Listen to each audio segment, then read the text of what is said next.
অভয়াকাণ্ড।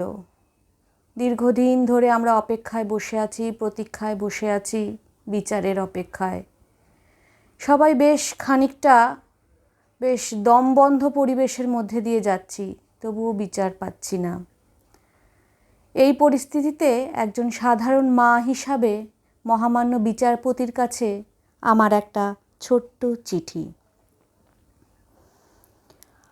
মহামান্য বিচারপতি, দয়া করে শুনুন, আমি একজন মাঝবয়সী অতি সাধারণ মহিলা, সর্বোপরি এক আতঙ্কিত অসহায় মা।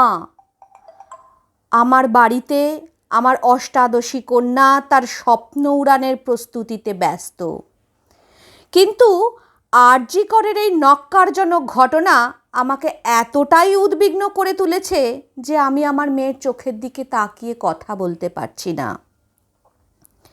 বারবার সেই চোখে ভেসে উঠছে কোনো অভয়া নির্ভয়ার ক্ষতবিক্ষত মুখ।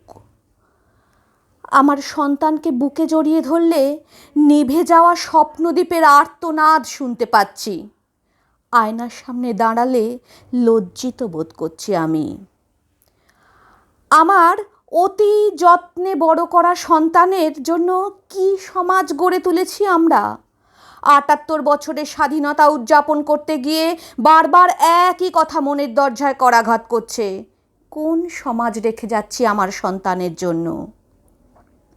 এ কেমন স্বাধীনতা, যেখানে মেয়েদের নিরাপত্তা নেই, আলো দেখানোর মতো যথার্থ শিক্ষা নেই, শিক্ষা থাকলেও জীবিকা নির্বাহের রাস্তা নেই?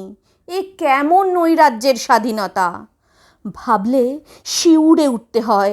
এখানে আমার মতো মেয়েদের ইজ্জতহীন প্রাণহীন লাশের দাম 10 লাখ টাকা নির্ধারিত হয় এক অদ্ভুত সুবিচারে।